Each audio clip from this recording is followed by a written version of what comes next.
Boa noite, queridos, graça e paz. Que bom que você veio essa noite, nosso segundo culto. A gente está iniciando hoje essa jornada dupla de cultos. Pela manhã tivemos um culto muito abençoado e agora à noite, mais uma oportunidade que Deus está nos dando de celebrar ao Senhor. E eu quero começar agradecendo a Deus por você estar aqui e também felicitar hoje pelo dia e pela passagem do Dia dos Pais. E como eu falei de manhã, eu vou repetir agora, eu vou gastar uns 30 minutos a 40 minutos falando sobre o Dia dos Pais, porque no Dia das Mães tem todo um aparato, tem flor, tem tudo, mas no Dia dos Pais ninguém liga pra gente, a gente é desprezado, não tem presente, a comida é aquela requentada. E eu tô ferido com esse negócio. Fizeram pavê para mim. Eu reclamei, quem não reclama e fica comendo comida requentada. Um feliz Dia dos Pais para todos. Apesar de eu ser uma pessoa avessa a esse tipo de data, eu entendo que todos os dias a gente precisa honrar, todos os dias a gente precisa celebrar, tanto os pais quanto mães, quanto irmãos. E tem gente que ama esses dias, né? Briga o tempo todo, mas no Dia dos Pais, feliz Dia dos Pais, eu te amo. Deu meia-noite, uma pancada, já come, solta. Você é isso, você é aquilo. Então, assim, que você celebre, honre todos os dias aquele que foi um instrumento de Deus para gerar você. E talvez para alguns seja uma data ruim, ou pseudamente ruim, porque talvez você não teve um pai que te conduziu, que exerceu o papel dele. Talvez seu pai te abandonou, talvez seu pai te deixou, talvez você teve um pai ausente, ainda que presente. A gente está vivendo hoje dias de pais ausentes, mesmo que presentes, porque os pais estão trocando presença por presente, e os filhos não querem presentes, os filhos querem presença. Mas ainda que você tenha sido um filho assim, eu quero te dizer que a presença do Pai Celestial, ela vem para cobrir toda a carência que você já teve de um pai aqui na terra, e que você receba o amor de Deus no seu coração, em nome de Jesus. Amém? Estou com vontade de pregar, está com vontade de ouvir? Preguei de manhã, prego agora. Se rolar um cultinho de madrugada, eu prego também. Se tiver de tarde, é só me dar o pavê que eu como e depois eu prego, aleluia. Eu tenho coragem. Então vamos lá. Abra sua Bíblia, livro de Juízes, capítulo de número 13.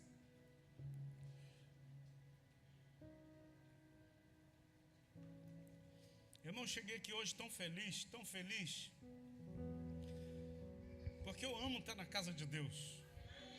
A gente teve um culto pela manhã maravilhoso. Maravilhoso a manhã que a gente teve. Mas quando eu cheguei aqui, alguns que estavam aqui pela manhã, eu falei, que bom te ver de novo. E que bom te ver de novo na casa de Deus. Porque tem gente que tem prazer em estar em qualquer lugar, irmão, menos na casa de Deus. Mas eu louvo a Deus porque você tem prazer de estar aqui nessa casa. Livro de Juízes, capítulo de número 13. Aleluia. Teve um time que estava de manhã e não está agora, eu entendo.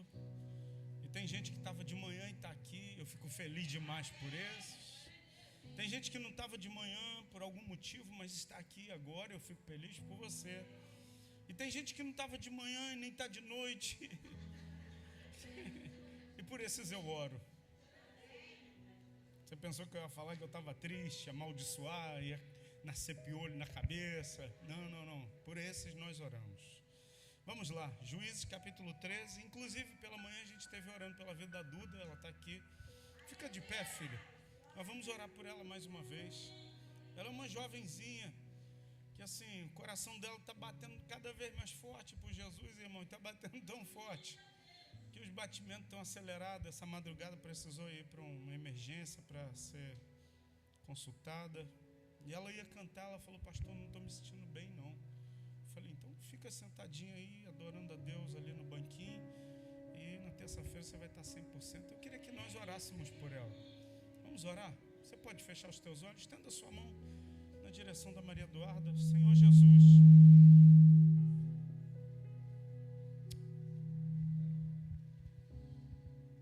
Senhor meu Deus, toma a tua filha, segura a mão dela agora. Ó Deus, e se o que ela está enfrentando está ligado à área das suas emoções,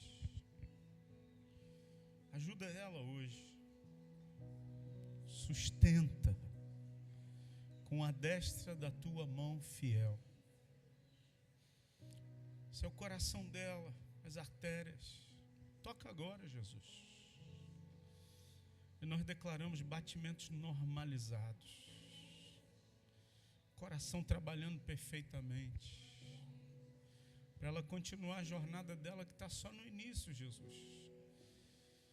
Oh meu Deus, eu te peço que a tua filha continue sendo uma filha que honra sua família, que honra o Senhor, que honra o altar da sua aliança, e que venha saúde sobre o corpo dela nessa noite de hoje.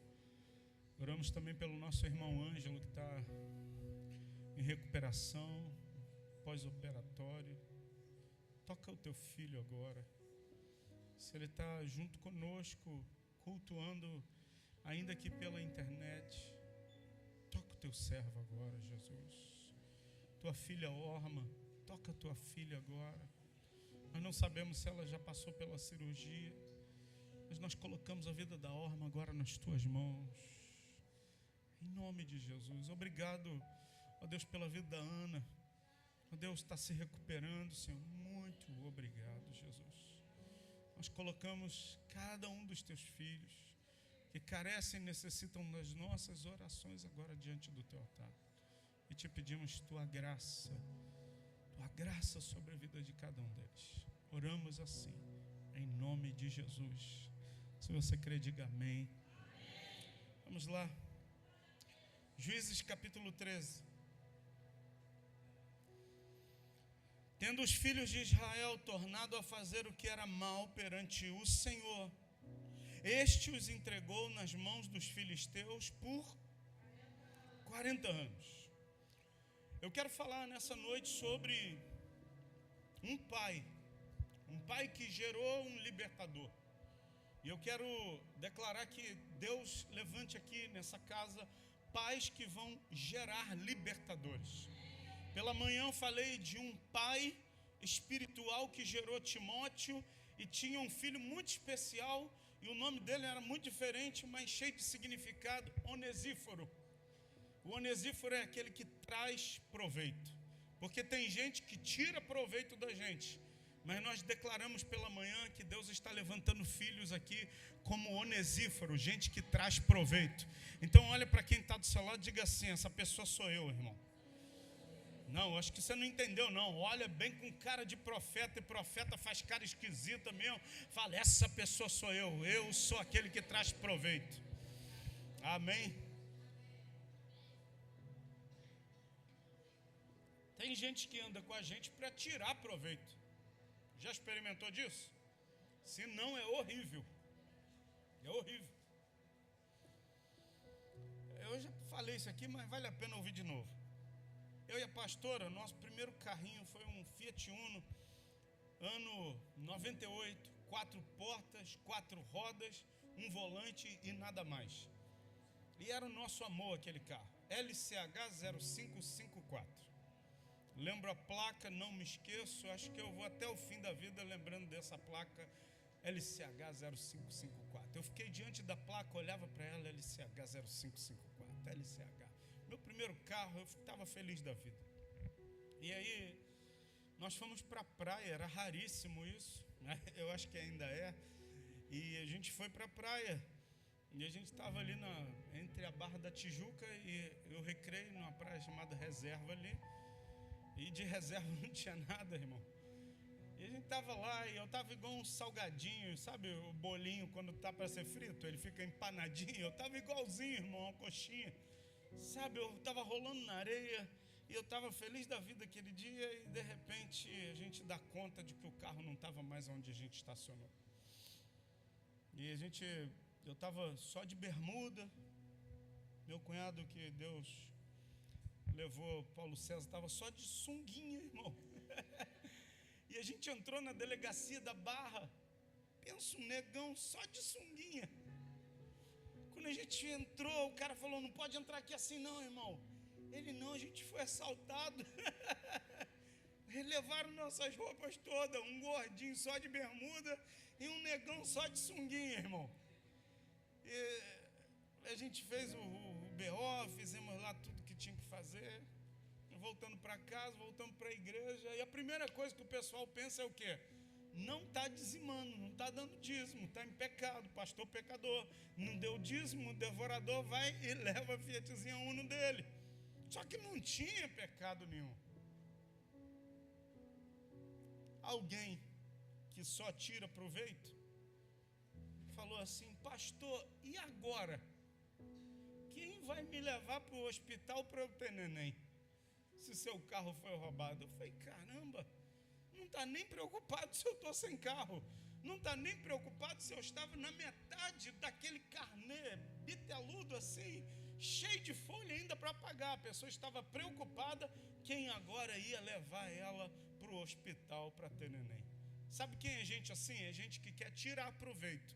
Mas hoje de manhã a gente falou de uma igreja como Onesíforo, gente que vai dar proveito, gente que vai abençoar aos outros. Você é um desses?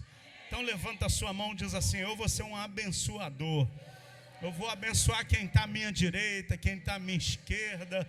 Vou abençoar o pastor fazendo um pudim para ele, aleluia. Próximo dia dos pais, irmão, não vem com aquele arroz requentado não, aleluia. Faz um negócio direito, vamos lá. E hoje eu quero falar sobre outro pai, um pai que gerou um libertador. Se de manhã a gente falou de um pai que gerou um verdadeiro filho na fé, e tinha um discípulo que era alguém que dava proveito, eu quero falar nessa noite sobre um pai que gera um libertador. E a gente está precisando de pais assim. Eu quero dizer para os pais que você crie seus filhos para eles serem libertadores, que você crie os seus filhos para eles serem profetas nessa terra. Mas vamos entender o pano de fundo. Israel estava vivendo um tempo ruim. Escuta, todas as vezes que Israel se desviava, Deus levantava os juízes. Por isso o livro de Juízes vai falar do governo de Deus através de homens que governavam como juízes. Era o tempo dos juízes. Israel viveu o tempo dos monarcas, onde tinham os reis, e viveu o tempo dos juízes, onde os juízes governavam. E Deus, ele sempre que um juiz morria, o povo se desviava. Sempre na ausência de um líder, o povo desvia. Quando falta a voz de liderança, o povo começa a se desviar, e que não falte, porque paternidade fala a respeito de uma voz que nos dá direção, e que não falte para você a paternidade de Deus sobre a sua vida. Sabe por quê? Se não faltar a paternidade de Deus na sua vida, a voz de Deus vai continuar te conduzindo e você não vai se desviar por outros caminhos. E o texto diz que os filhos de Israel tornam a fazer o que era mal perante o Senhor, e o próprio Senhor entrega nas mãos dos filisteus por 40 anos. Mas no versículo 2 vai falar algo muito interessante. Diz assim: havia um homem de Zorá, da linhagem de Dan, chamado Manoá. Manoá significa descanso. Que você seja um pai que vai trazer descanso, irmão. Você não seja um pai que vai trazer trabalho, fardo, cansaço. Não, que você seja um pai que gera descanso, que você produz descanso. Havia um homem chamado Manoá, cuja mulher estéril não tinha filhos. Verso 3, apareceu um anjo do Senhor a essa mulher e lhe disse: eis que você é estéril, nunca tiveste filho, porém conceberás e darás à luz a um filho. Agora, pois, guarda-te, não beba nem vinho ou bebida forte, nem comas coisa imunda, porque eis que tu conceberás e darás à luz a um filho, sobre cuja cabeça não passará navalha, porquanto o menino será nazireu, consagrado a Deus desde o ventre de sua mãe. Ele começará a livrar Israel do poder dos filisteus. Escuta, um anjo do Senhor aparece para a esposa do Manoá e a Bíblia não vai falar o nome da mulher. Só vai... acho que tem alguma coisa ali. Quer ver, ó?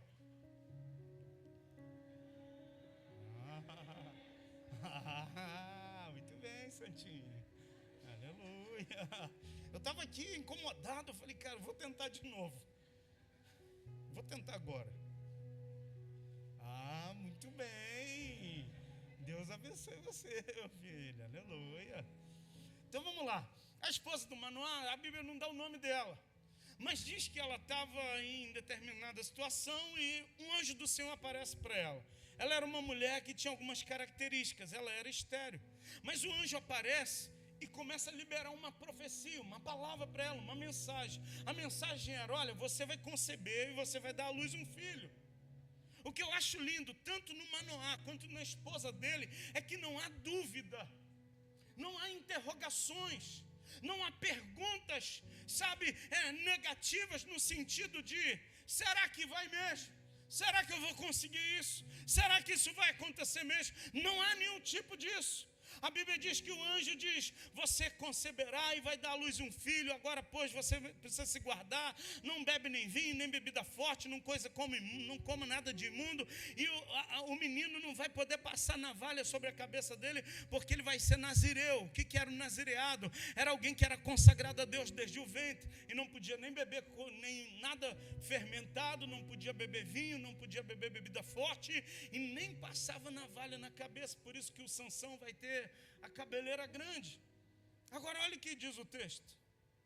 E ele vai começar a livrar Israel do poder dos filisteus. Versículo 6. Está comigo aí? Amém. Então a mulher foi aonde? Foi ao seu marido. Eu acho interessante assim, os dois andavam juntos.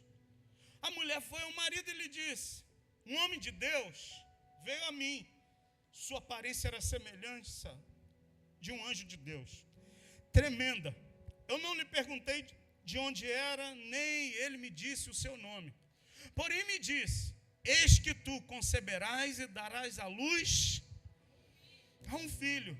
Agora, pois, não beba nem vinho, nem bebida forte, nem coma coisa imunda, porque o menino será nazireu, consagrado a Deus desde o ventre da sua mãe até o dia da sua morte. Verso 8.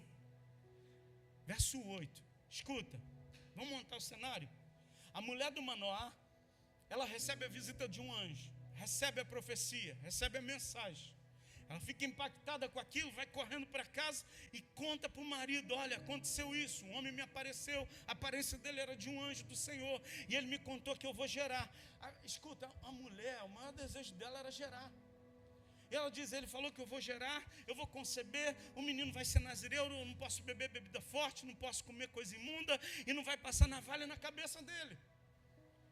Agora, a postura do Manoá, que eu acho lindo, e eu quero, nesse dia dos pais, dizer que Deus vai levantar homens aqui assim, igual Manoá. Então Manoá fez o quê? Escuta, Manoá não colocou dúvida, Manoá não falou, mulher, você tá meio pancada, você é estéril. Mulher, você não está muito bem da ideia. Que negócio é esse? A gente já tentou, você é estéril, não pode ter filho. Não, irmão. A primeira postura desse homem foi, se Deus falou, eu vou orar. E eu quero dizer que Deus levante homens aqui, pais que oram. A gente costuma muito colocar esse encargo, essa função para as mulheres. Não, mães que oram, filhos de pé. Pais que oram também, irmão. Eu quero declarar que nós vamos ser pais que vão gerar milagres aqui nessa igreja. Eu quero profetizar sobre os homens dessa casa. Sabe, nós teremos homens aqui, homem de H maiúsculo, irmão. Homem que veste calça. Homem de verdade, irmão. E homem de verdade não fala de virilidade, não. Homem de verdade não é aquele machão que chega cuspindo no chão da casa, bicando cachorro, chutando gato e falando, eu que mando aqui. Aí até o microfone agora ficou endemoniado, irmão. Escuta, homem de verdade é homem quando recebe uma palavra que talvez talvez ele não entenda, que talvez ele não compreenda, ele dobra o joelho e ele é quebrantado para buscar a resposta em Deus. Ele é quebrantado para dobrar o joelho e falar: Senhor, Manoá orou e disse: Ah, Senhor meu, rogo-te que o homem de Deus que enviaste venha outra vez. A primeira característica que eu quero te dizer: Deus vai levantar homens aqui que oram. Já não ouvi nenhum amém dos homens aí. Não é homem que ora para o Vasco não cair, não, irmão. Vai cair aquele negócio. Não é homem que ora para o Flamengo ganhar Libertadores, não. Já era, irmão. Não é homem que ora quando Deus abre essa porta de emprego, não. Não é homem que ora só quando a situação aperta, não. É homens que oram porque são quebrantados diante de Deus. Pais quebrantados. E a Bíblia diz, o Manoá orou, mas na oração dele ele diz: Ah, meu Senhor, eu te imploro, eu estou te rogando que tu envie o homem de Deus outra vez. A segunda característica, eu quero declarar uma igreja de homens e também de mulheres que anseiam pela manifestação de Deus outra vez. Outra vez.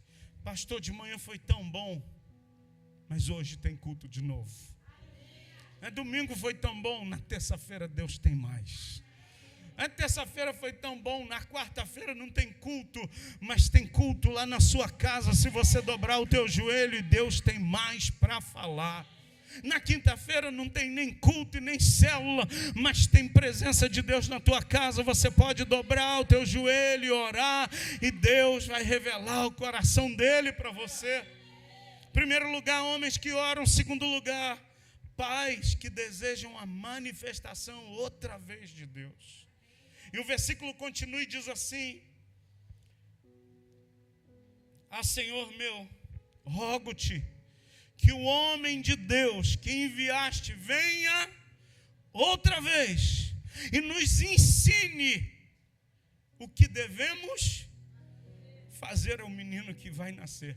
Escuta, ele não teve dúvida nenhuma que o menino ia nascer. Ele só estava pedindo: me ensina, eu não sei ser pai. Será que tem homens aqui que podem levantar a voz e dizer: Senhor, me ensina a ser pai? Sabe qual é a nossa maior desculpa? A gente diz: eu sou assim porque eu não tive pai. Eu sou desse jeito porque meu pai me abandonou. Eu sou assim porque o meu pai, sabe, aquele homem dado a bebida que eu vi surrando a minha mãe, aquele homem que só me dava presentes, é por isso que eu sou assim, pastor. Escuta, gente igual Manoá não vai ter desculpa. Gente igual Manoá vai dizer: eu não sei cuidar do menino, e eu estou te pedindo, manda o anjo de novo para me ensinar como ser pai. Que os homens que estão aqui hoje, eu quero pregar para você, meu irmão, que você hoje se levante para dizer: Deus me ensina a ser pai dos meus filhos. Eu tive um pai maravilhoso. Eu falei de manhã aqui que eu acordei com uma saudade dele gigante. Mas escuta, por mais que meu pai tenha deixado pegadas para mim andar nela, tenha deixado uma trilha para mim percorrer ela, eu preciso orar todo dia dizendo: Senhor, me ajuda para ser pai da Emanuele, me ajuda a ser pai da Raquel. Eu tenho pedido a Deus: me ajuda a ser pai da Lívia, pai da Gabriela, da Indiara. Me ajuda a ser pai espiritual daqueles que têm a minha vida como pai espiritual. Eu falei de manhã e vou repetir. Não é para você me chamar de pai Júnior, não, irmão, porque fica muito estranho, parece que você está indo num terreiro. Não precisa me chamar de pai. É para aqueles que entendem um princípio de paternidade espiritual. Eu tenho falado com Deus, eu falo: Deus, me ensina a ser um bom pai espiritual para aqueles que têm isso, esse princípio na sua vida dentro da igreja. O Manoá, primeiro ele ora. Segundo, ele quer de novo a manifestação de Deus. Mas em terceiro lugar, ele é quebrantado para dizer: me ensina a ser pai. Será que você pode hoje se quebrantar diante de Deus, deixar suas desculpas de lado, deixar suas mazelas de lado, deixar suas justificativas de lado e dizer: Senhor, me ensina a ter o teu coração, me ensina a ser como o Senhor, me ensina a ser simples como o Senhor, me ensina a ser humilde como Jesus, me ensina a amar como o Senhor ama as pessoas. Será que hoje você pode fazer essa oração a Deus? O texto continua e diz assim, versículo de número 8. Então Manoá orou ao Senhor e disse: Ah, Senhor meu, rogo-te que o homem de Deus que enviaste venha outra vez e nos ensine o que devemos fazer ao menino que há de nascer. Agora no verso 9, como começa aí o texto?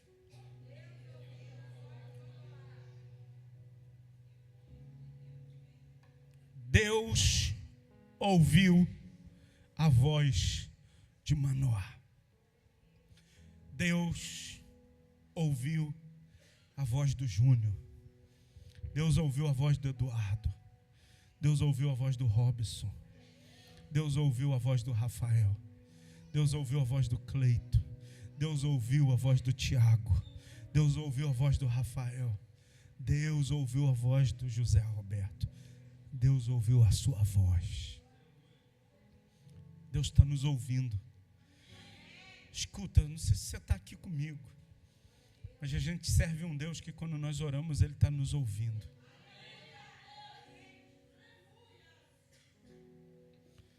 Desde que a gente entrou aqui, Ele está nos ouvindo. Desde o início do nosso culto, Ele está nos ouvindo. Desde que a gente começou o culto, Ele está nos ouvindo. Deus está nos ouvindo nesse lugar. A Bíblia diz que os ouvidos dele estão atentos à oração que é feita nesse lugar. Ele está nos ouvindo. Deus está aqui, irmão. Versículo de número 9. Deus ouviu a voz de Manoá.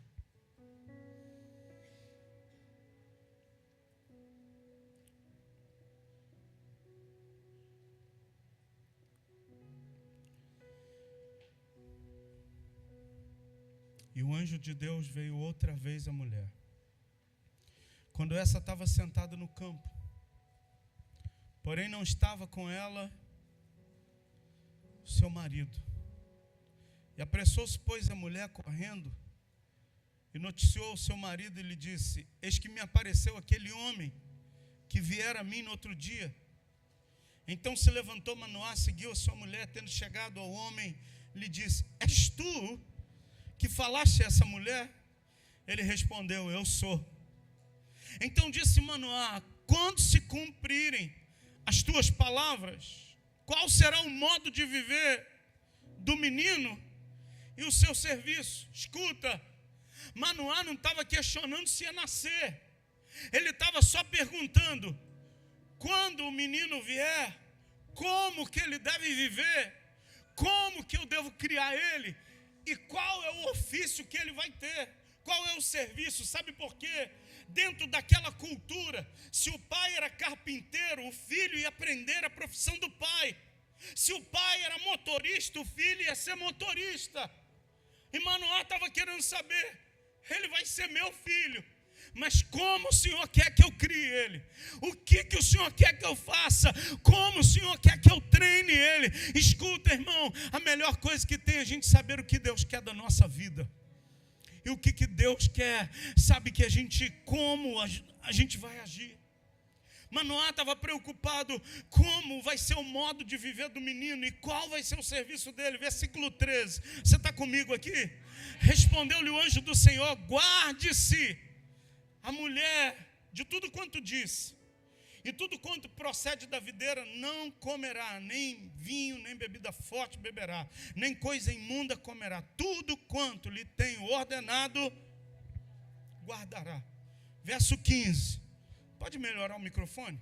Então Manoá disse ao anjo do Senhor: permita-nos deter-te, e te prepararemos um cabrito. Porém o anjo do Senhor disse a Manoá: ainda que me detenhas, não comerei de teu pão, e se preparares holocausto ao Senhor, o oferecerás. Não sabia Manoá que era o quê? Escuta, esse anjo do Senhor aqui é um termo hebraico chamado Malaquiavé. Malaquiavé significa é o próprio Deus se revelando em forma de homem. Era Deus se manifestando para Manoá, mas ele não sabia. Escuta, Deus está se manifestando para nós aqui, cada reunião, cada culto. Deus está se revelando para nós aqui. Olha versículo de número 17. Perguntou Manoá ao anjo do Senhor. Olha a pergunta dele. Então qual é o teu nome? Para que quando se cumprir a tua palavra, te honremos. Eu quero encerrar minha mensagem aqui dizendo: homens igual Manoá são, primeiro, homens que oram e vão levantar e vão gerar um libertador. Homens que querem de novo a manifestação de Deus. E homens, como diz o texto aqui, versículo de número 8, que vem outra vez, aí no versículo 8 ele vai dizer: e nos ensine o que devemos fazer ao menino que há de nascer. Homem que não duvida, é um homem que está ansiando pela manifestação de Deus. Mas no versículo de número 16, versículo de número 17, perguntou Manoá ao anjo do Senhor: qual é o teu nome, para que se cumpra, para quando se cumprir a tua palavra te honremos. Eu quero encerrar dizendo que Deus vai levantar homens aqui que honram ao nome do Senhor. Tudo que você fizer, vou honrar o nome do Senhor. Escuta, no seu trabalho, honre o nome do Senhor. Na sua vizinhança, honre o nome do Senhor. Os teus negócios financeiros, faz nada no escuro não, faz na luz. Honre o nome do Senhor. Seus relacionamentos, honre o nome do Senhor. Na sua família, honre o nome do Senhor. Manoá foi um camarada que ele estava decidido: eu quero honrar a Deus, eu quero honrar a Jesus. Que a sua vida seja motivo de honra para o Senhor. Você está entendendo isso hoje? Olha a resposta, versículo 18, eu encerro aqui a mensagem. Respondeu-lhe o anjo do Senhor e lhe disse: por que perguntas assim pelo meu nome, que é maravilhoso? Era o próprio Cristo que estava se revelando para Manoá. Eu quero te dizer que tem uma revelação de Cristo para a minha vida e para a sua e para essa igreja. Mas nessa revelação a gente precisa orar por ela. A gente precisa ansiar dizendo: Senhor, vem outra vez. Tem uma canção que diz: faz outra vez. Faz outra vez como na primeira vez. Surpreenda-me de novo, Rei dos Reis. Será que você anseia de novo pela presença de Deus? Fique de pé, por favor.